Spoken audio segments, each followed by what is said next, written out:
नमस्कार दोस्तों, राधे राधे, जय श्री कृष्णा। कैसे हैं आप सब लोग? आशा करते हैं बहुत अच्छे होंगे। तो जैसा कि हम लोग जानते हैं कि हमारे हिंदू धर्म में चैत्र नवरात्रि का बहुत ही विशेष महत्व है। तो आज मैं आप लोगों को चैत्र नवरात्रि की बहुत ही सरल एवं सिंपल पूजा विधि बताने वाली हूँ, जो आप लोगों के लिए बहुत यूजफुल होने वाला है।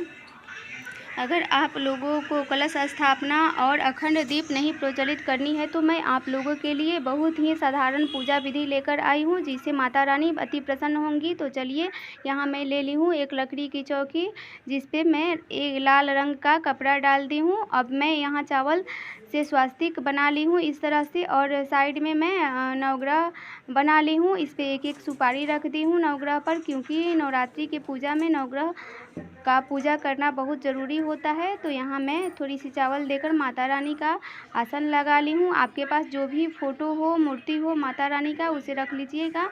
यहाँ पे मैं माता रानी के फ़ोटो को यहाँ विराजमान कर दी हूँ।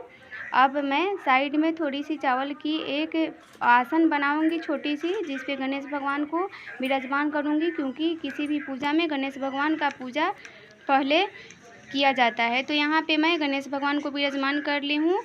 अब मैं यहाँ एक पीतल का लोटा ली हूँ, इस पे मैं स्वास्तिक बना ली हूँ इस तरह से, और इसमें मैं रक्षा सूत्र थोड़ी सी लपेट ली हूँ, क्योंकि ये लपेटना बहुत शुभ माना जाता है। तो मैं इसमें अब डालूँगी जल, और इसके बाद मैं थोड़ी सी गंगा जल डालूँगी, जो कि ये कलश माता रानी के बगल में 9 दिन तक रहेगी। अब मैं कलश में डालूँगी फूल। आपके पास जो भी फूल हो उसे डाल दीजिएगा। वैसे तो माता रानी को लाल फूल बहुत पसंद है, लेकिन आपके पास जो भी फूल हो उसे डाल दीजिएगा। अब मैं इसमें डालूँगी एक गांठ हल्दी और एक सिक्का। आपके पास चाहे जो भी सिक्का हो उसे डाल दीजिएगा। अब मैं इसमें चावल से भरा एक प्लेट लूँगी, जिसमें एक नारियल मैं रख ली हूँ।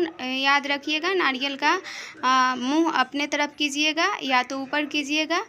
अब मैं यहाँ एक लोटा जल अलग से ली हूँ, इसमें फूल डालकर अब माता रानी को स्नान कराऊंगी, और यहाँ गणेश भगवान को भी स्नान कराऊंगी, नवग्रह को भी स्नान करा दी हूँ यहाँ पे। अब इसके बाद मैं माता रानी को फूल चढ़ाऊंगी और गणेश भगवान को भी फूल चढ़ाऊंगी। आपके पास जो भी फूल हो ले लीजिएगा। मेरे पास लाल फूल नहीं था, वैसे माता रानी को लाल फूल बहुत पसंद है। तो यहाँ नवग्रह को भी फूल चढ़ा दिए हैं हम। अब पान का पत्ता और इस पे एक सिक्का हम माता रानी को चढ़ाएंगे। आप चाहे तो पान के पत्ता के साथ लौंग इलायची भी चढ़ा सकते हैं। यहाँ पे मैंने कुछ दुर्वा लिया है, यहाँ गणेश भगवान को भी चढ़ा दिए हैं दुर्वा। अब माता रानी को चुंदरी ओढ़ाऊँगी। तो चलिए, यहाँ माता रानी को मैं चुंदरी ओढ़ा दी हूँ। अब साथ ही गणेश भगवान के लिए मैंने लिया है एक जनेऊ, तो गणेश भगवान को यहाँ जनेऊ पहना दिए हैं हम। अब मैं यहाँ दीप प्रज्वलित करूँगी। मुझे अखंड दीप नहीं जलाना है, आप चाहे तो अखंड दीप भी जला सकते हैं। यहाँ मैंने दीप प्रज्वलित कर लिया। अब मैं गणेश भगवान को चंदन लगाऊंगी। यहाँ गणेश भगवान को लाल चंदन लगाती हूँ। अब माता रानी को भी सिंदूर लगाऊंगी। माता रानी के पैर पे ही सिंदूर लगाया जाता है, तो यहाँ माता रानी के पैर पे हमने सिंदूर लगा दिया।